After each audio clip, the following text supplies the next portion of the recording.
Hello, everybody. Welcome to Tech Weeklies. This is one of the few Tech Weeklies that we will have during the summer. And we are lucky to have Chris Stephenson presenting to us today about continuous delivery API. So welcome, Chris, and please, the stage is yours. You can start. Great. So thank you very much. And thank you for inviting me to your Tech Weekly. This is it's great to speak to you all. So I'll give you a quick background before we start. So my name is Chris. I'm VP of Product and Engineering at Humanitec. My responsibility is basically everything product and engineering related. My background is originally in engineering.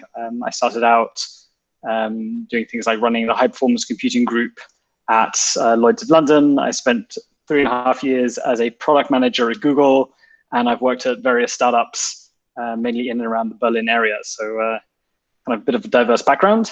And I work at Humanitec. So Humanitec, we're a startup based out of Berlin, and we are attempting to make the experience of developing cloud native applications as great as possible.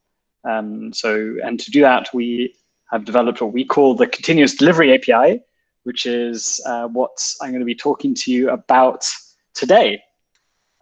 So hopefully that's of interest to people. So I like to run these things in a kind of interactive way. So if you think of a question, you want to ask something, please do jump in, either just shout out your question, or alternatively, you could use the chat to ask your question. I'll keep an eye on the chat and try and answer them as we go. Also, if you prefer, you can keep the questions to the end, and we can also just have a kind of general discussion at the end if that works better for everyone.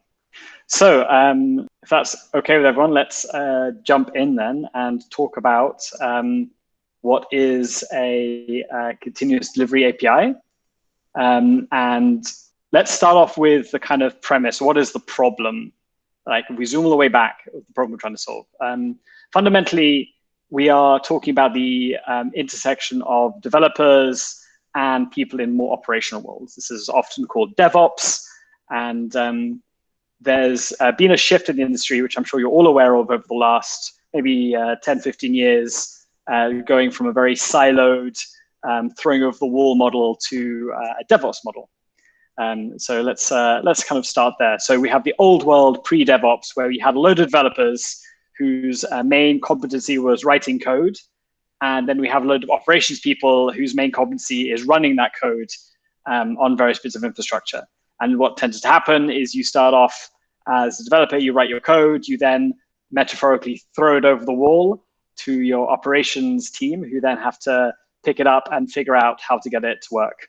This obviously is a very tricky situation when you start wanting to move things faster, because that handover is a very high risk activity, and everyone wants to have a lot of structure around that to try and make sure that stuff doesn't break when things change. And so that is the kind of old world.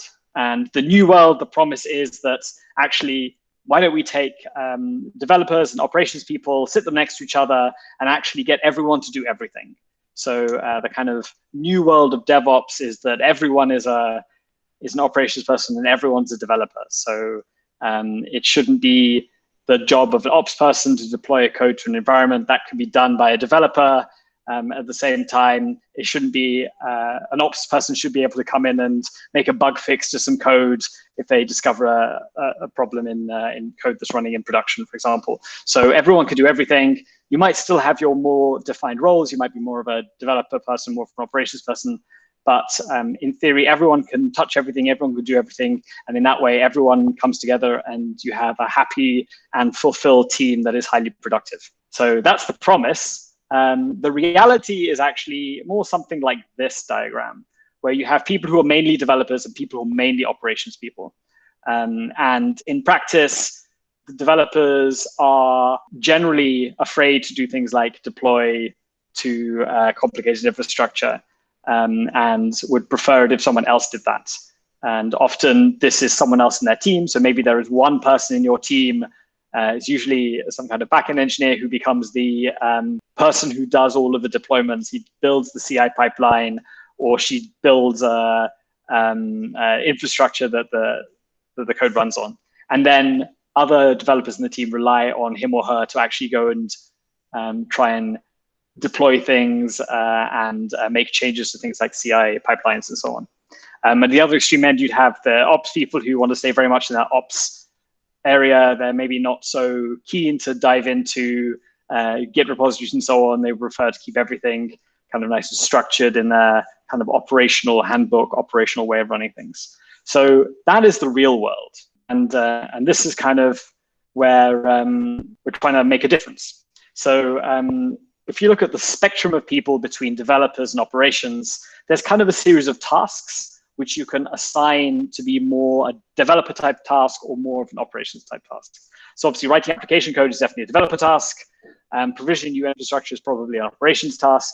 But then there's a series of things which are not clear. They're not 100% one or not 100% the other. And this is kind of really the area where DevOps is supposed to come in and save the day. So for example, deploying to development environments, most developers should be able to do that.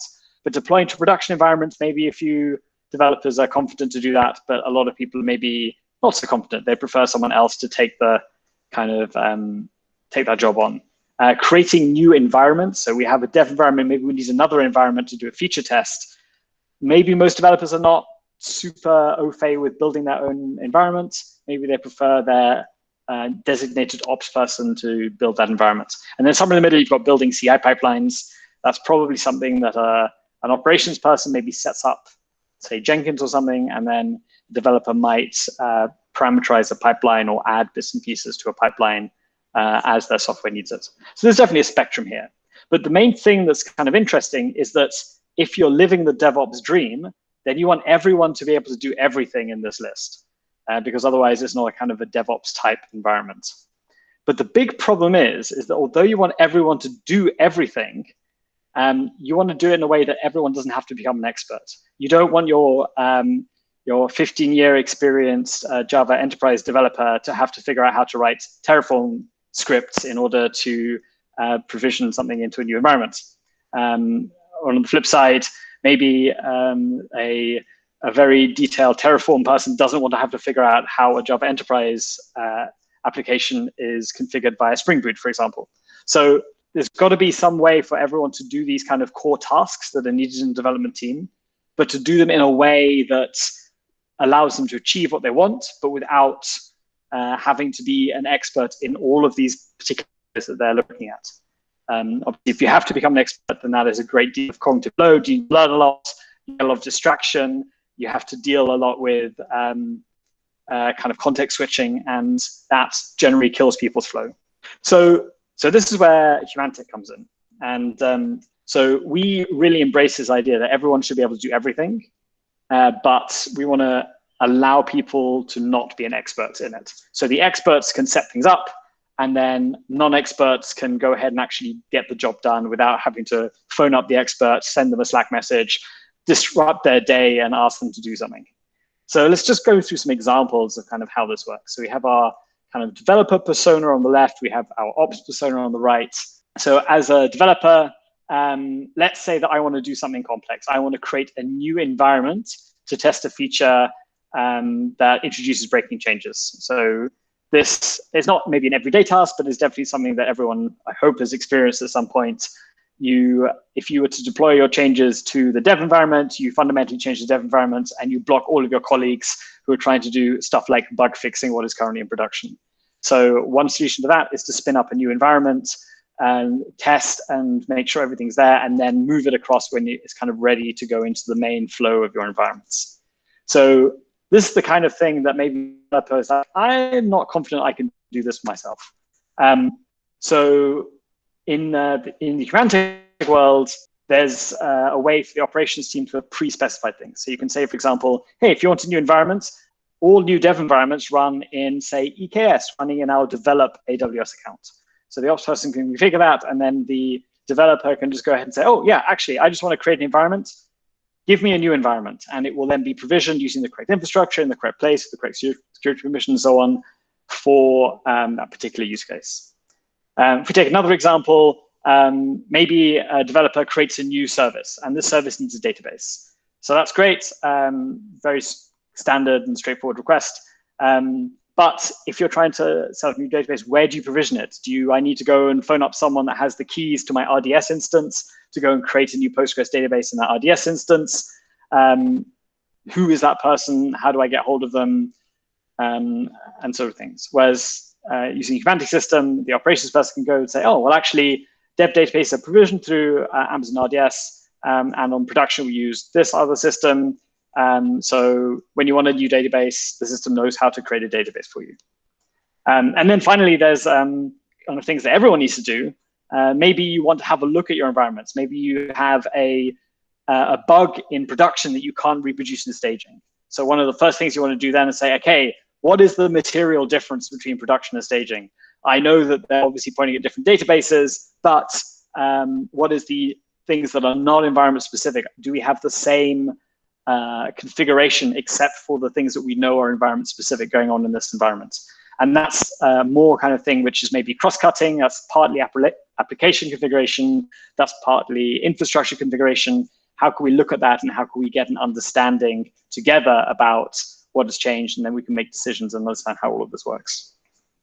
So that's kind of the basis and the concept. So people who are application developers, it should be really easy to focus on writing applications. And when you need a thing, like a database or an environment, you can just get a thing.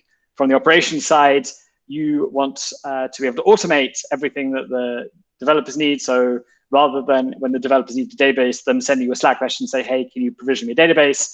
The system would just provision it, and you can get on with your day of presumably making everything run better and faster and more efficiently. So that's kind of where we sit. And in order to demonstrate to you how this works, probably the best thing to do is to just jump into a quick demo. And I can show you how this sort of thing works in real life. But before I jump into that, any questions at this point? Anyone have anything they want to ask? Nope. OK, in that case, let's jump into the demo. So for the purpose of the demo, we obviously need something to work with. So what we're going to look at is we're going to look at what I would describe as the simplest non-trivial Kubernetes application. And it works like this. We have two services or two workloads running, one called sample app and one called sample service. Sample app is a service which exposes a web client, which is just a React application.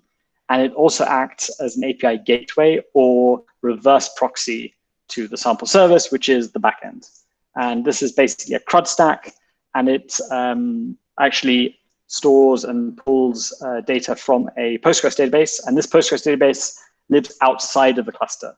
So it's kind of throwing back to the example we saw the previous slide, where you're managing your data in, say, a managed service, but your application is running Kubernetes, for example. So that's the kind of setup we have.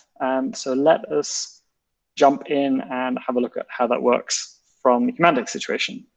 So from the start, we can create an application. And in our terminology, an application is just a collection of related workloads or related services, generally kind of stuff you'd run in a single Kubernetes namespace. So let's look at futurized demo, and let's jump into it. So what we can see at the moment is basically the state of application. There's nothing there. We have one environment, not very exciting. So let's add these bits and pieces in. So what we're going to do here is basically add container images, which have already been pushed to the system. We can go into how that connects up, but effectively there's we can hook into the end of the CI pipeline. Maybe that's something interesting to talk about later when we get into more of the API side of things. But for now, we'll just say that these things have come in from a CI pipeline. The platform has been made aware of them, and they are available to add to my application. So I go down here, and I can see I have a sample app. So I go and add that. And what we can see here is the kind of configuration I can make. So this is standard configuration. If you're familiar with Kubernetes, you might recognize some of these things. Maybe the naming is a bit different. If we want to expose something externally, we need to create an ingress. That's actually something the platform could do for you straight away. So it will create a it will dynamically create a DNS name, which will serve whatever is running on this port in this container. We can also set environment variables. We can set things like liveness, readiness probes, and so on. So for now, I think that's all we need to do. We need to expose it publicly. Next thing we need to do is add our backend that acts as the CRUD stack. So we can add that in here.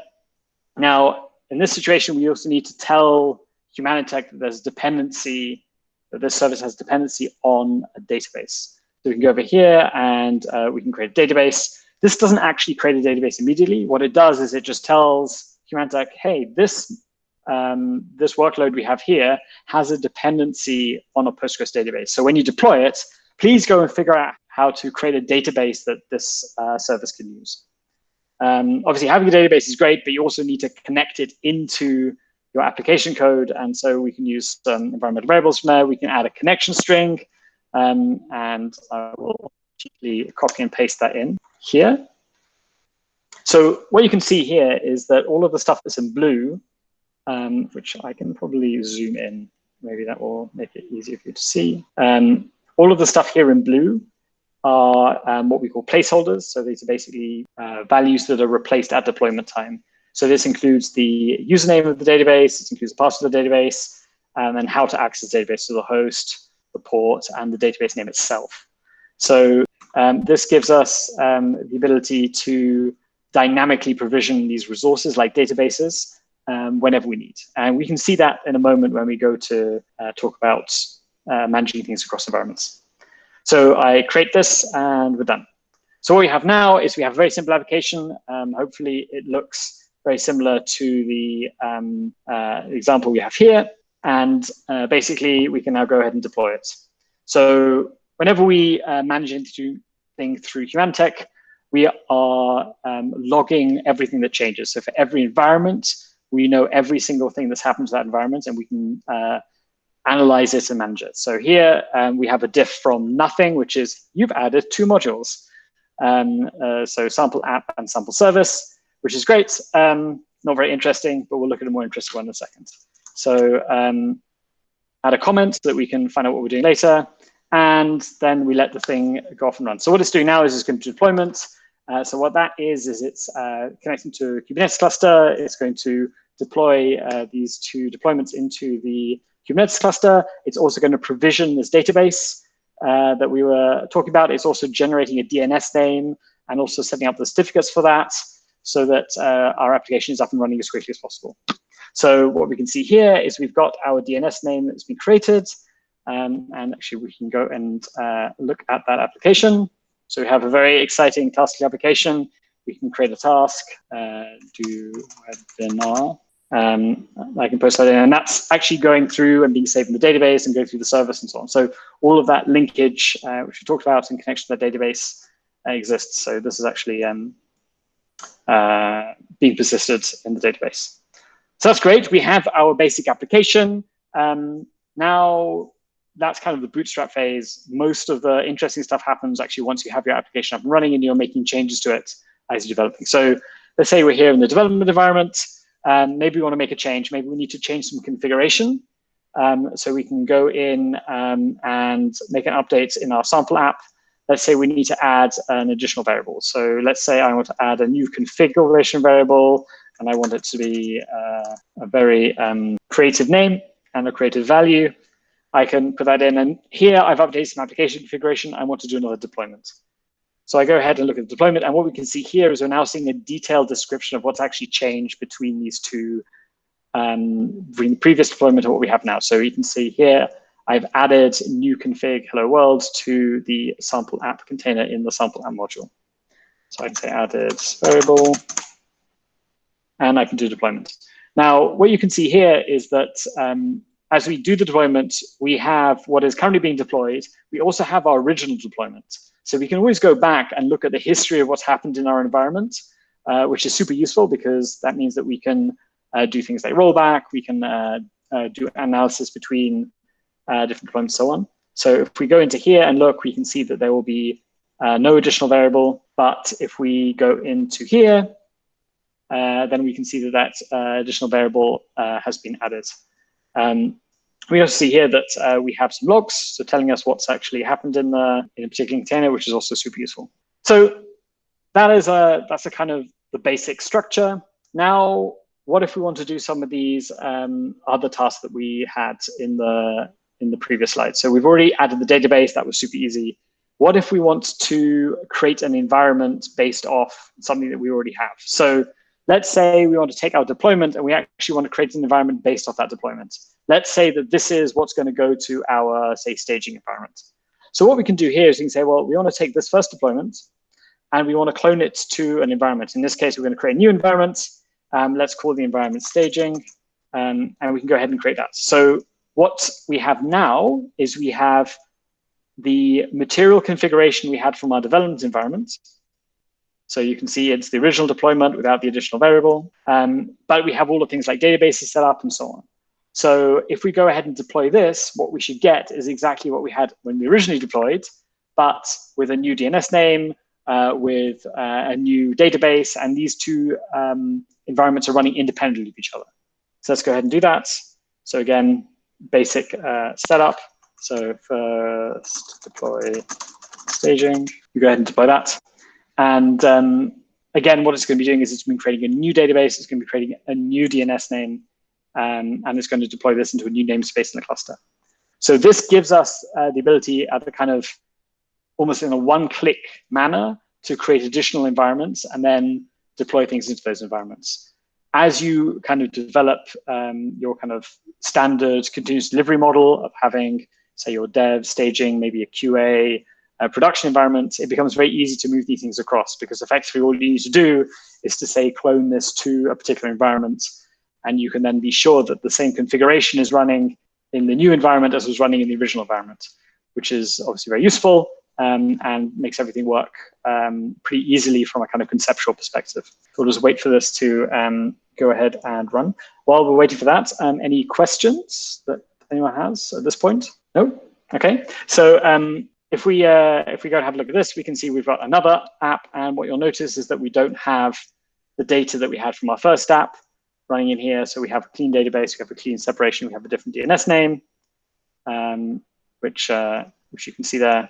So we can say staging note, for example, and there we go. That is living in here, and it doesn't live in the original one. So this is kind of the core of how this platform works. So as a developer, I can add resources that I need, say, be it a database, be it an S3 bucket, being whatever I want. I can also spin up new environments as and when I need. I can also take those environments down when I need, and so on. So for example, we can go in here and say, actually, maybe we don't need the staging environment anymore. We can go delete that, and then that would tear everything down, and you would kind of reclaim all the resources associated with that. I guess that is kind of the core of the product. Obviously, I'm demoing you a UI here because UIs are much more interesting to look at on a video call. But actually, behind all of this is an API. So all the UI is doing, obviously, is just like poking at the API to get things done. So you can actually run all of these things yourself directly through the API. And that also allows you to integrate things together very well. So let's go back and talk about the containers, which I kind of glossed over a bit earlier. And we can talk about how to connect those containers into the application. So what we can do is per organization, you can actually specify the container images that you want to pull in and manage. And basically, this involves connecting to a pipeline. So, for example, if we take, say we are keeping everything in GitHub, we can connect to a GitHub Actions pipeline. And basically, what we do is we have a GitHub action that we built, which you just copy and paste into your current existing pipeline. We also have a token, which is generated for connections to this repository. So obviously, you can secure who is allowed to push images into your system. And basically put that in, you tie it together inside GitHub. And then whenever you do your push or your tag or whatever you want to do that's triggering your CI pipeline, the last step can be notifying Humantic. And then from this point onwards, you can even go ahead and deploy things automatically to environments. So you can then have a continuous, the start of kind of continuous delivery straight off the back of your currently existing CI pipeline. Cool. Any questions at this point? I'm assuming you're all in rapt attention. Getting more into the kind of API side, we've talked very much here. This is the developer experience. So this is me as a developer. I want to be able to do stuff really easy. Let's turn it around a bit and talk about the kind of operator side of things. So how do I set up and how do I actually understand what is what does it mean when I create a new environment? What does it mean when I say I'm going to provision a database from this particular setup? So we separate out the concept of things which are running in cluster and outside the cluster as being internal or external resources. Things that are running outside the cluster, like your managed SQL databases, your maybe you have a S3 bucket, you have a SQS queue from AWS, whatever it is. Those are things that are running outside, and those are things which you need to have available when you create a new environment, or you might have them as a dependency of one of the workloads that's running inside your application. So to do that, we create basically a definition which you can then match to a particular situation. So if we go back to this slide here, the wording of things that are on the right-hand side with this operator are actually very specific. So it's all about saying, how do you match real resources out there? So for example, Google Cloud SQL instance to an environment. So we allow you to match and say, if this environment is called development, then go and provision any database you need from this instance. And we can automatically create a database. We can maybe set it up with some extensions if you need them, and then pass those credentials, everything you need for the connector string back to the application itself so it can run. What you can do then is you can have different setups for different environments. So you might say your staging environments are running on a different instance. Maybe probably your production environment is running on another instance. And so the platform can manage all of those. If you have things where you want to manage the lifecycle yourself, like maybe your production database, you'd prefer to keep control over that entirely yourself. In that case, we can also create what we call a static definition, where you basically say, we assume that there's a resource there, just give us the details, and then we can pass it through. And so that allows you to be very flexible. You can have infrastructure that you're managing yourself, and you can have infrastructure that Humantic manages for you. So generally, your developer environment, better for Humantic to manage that, because then you don't have to worry about your production environment, you have compliance, you have various, and you do on that, then maybe it's best that you're running that with SREs who are actually looking after the whole thing themselves. So we have that flexibility there. And the concept of external resources actually works across everything. So we've had success using it for things like provisioning DNS name, even provisioning cluster that you're deploying to for an environment, and also things like queues and other things like that. So it's kind of an abstraction which allows you to easily plug things together on demand. Cool.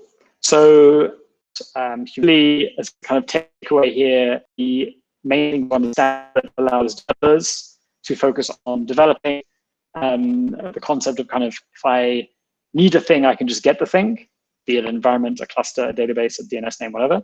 And on the operations side, it allows you to define the rules by which you can generate infrastructural resources on demand. So you can say, hey, if you're trying to get a database, this is how we get a database when you're in a dev environment. If you're trying to get a DNS name, this is how we give you a DNS name. And as a result, plugging this into your CI pipeline, adding the automation in, you have effectively a situation where anyone in the team can deliver to whatever environment you want. So as a developer, I can have confidence of deploying things that are running in dev through to staging through to production. As an operations person, I can do the same because I'm working in a well-defined framework and have a good concept of what's going on through the system. So that's kind of the meat of what I wanted to talk about today. And I think we've got some time now if anyone has any questions or anything they want to dive into in more detail. I've also got a load of backup material if you want to get technical onto any elements of this, of the platform. So happy to discuss everything. All right, great. Super interesting presentation. Do we have questions? Maybe I could ask one question. So are you using AWS in the background? Like, where are you hosting this all of this stuff? Yeah. So for the actual service that we're running, we're hosted on Google Cloud Platform. So that's where the actual API lives and so on. We though support AWS and GCP out the box now, and we're actually adding support for Azure as we speak. So hopefully in the next 4 weeks, we should be also supporting Azure Cloud as well. The entire API, though, is designed around the concept of being agnostic to what's kind of running on. So when we talk about, for example, matching these resources up, that is done in a way that doesn't assume anything about the underlying technology you're deploying onto. It also means that if you're running with a very kind of standard stack, so you're not using any cloud provider specific technology, like you're not using simple queuing service or PubSub or whatever your favorite queuing service is in your cloud provider, but you're using something like RabbitMQ, then you can actually move between cloud providers quite easily because your dependencies are defined and you're not using anything that's cloud provider specific. So it enables that kind of workflow for people that are worried about being kind of locked into any of the major cloud providers, although that's not the primary purpose of the platform. But it's designed to be agnostic from the ground up. All right, thanks. Anyone else? If there's no questions from your side, I'm going to ask a question of all of you, which is going to put you all on the spot now. So how many of you have come across these kind of problems that of working as maybe a software developer and getting stuck on trying to deploy to a particular environment or to get something with provision that you need for your software in your kind of day-to-day work as a software developer? So, I mean, maybe as one comment. So I would say, yes, the problems are kind of known, but it really depends on the client setup, right? As a consultancy, we have very different types of client setups and very different types of team setups as well. So in some cases, we actually own everything and have access to pretty much everything, and also really have like more or less a full-on DevOps team that handles all the infrastructure and resources. But there are also the exact opposite cases where we're very much dependent on a lot of external parties within the client organization, or maybe even additional vendors and partners. So it's basically the full spectrum that you can imagine.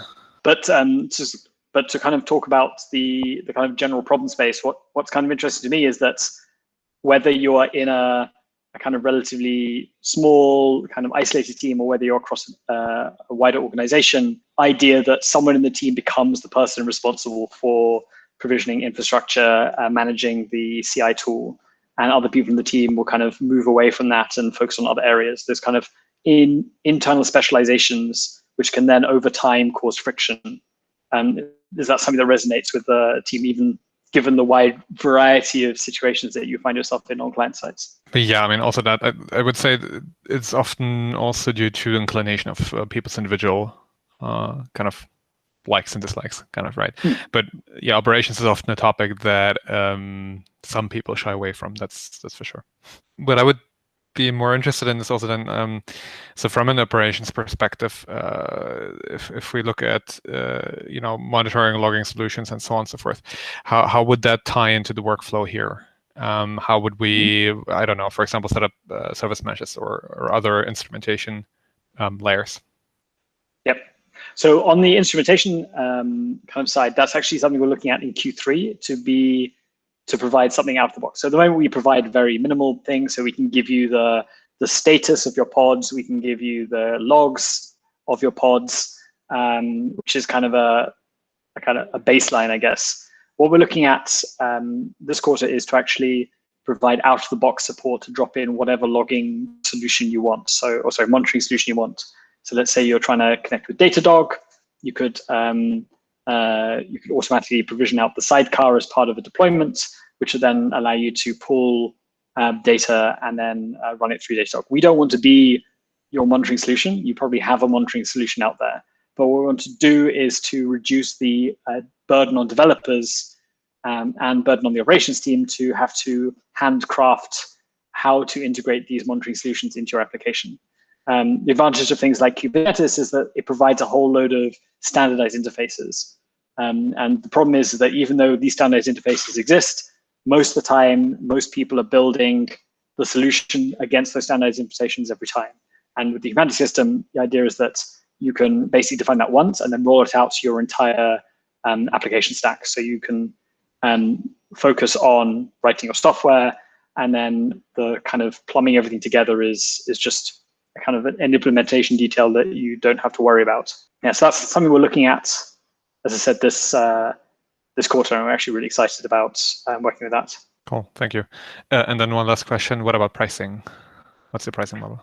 Yep, so we have a kind of tiered pricing model. So we have a kind of free offering, free in terms of spin things up and down, and you're running that on infrastructure that we are managing. So effectively, you're paying just for the cost of the infrastructure. So you transfer your cloud bill from, say, Google to us, and then off you go. You have the Humantic system at the same price you'd have been paying for your cloud infrastructure. If you want to be running on your own infrastructure, then you can choose either a small plan for small teams, which I think is 99 euros a month, or there's the kind of enterprise size plan, which is 499. And the main focus there is the number of applications and the number of kind of environments that you can manage through the system. But yeah, so for small teams, I think the 99 euro one is the one that kind of makes most sense. If you're managing your own environments, if you just want us to manage all the environments, then the free tier is actually an interesting one to look at as well. Thanks. Any other questions? If not, then I think it's time to thank you and end this session. So thanks for coming, Chris.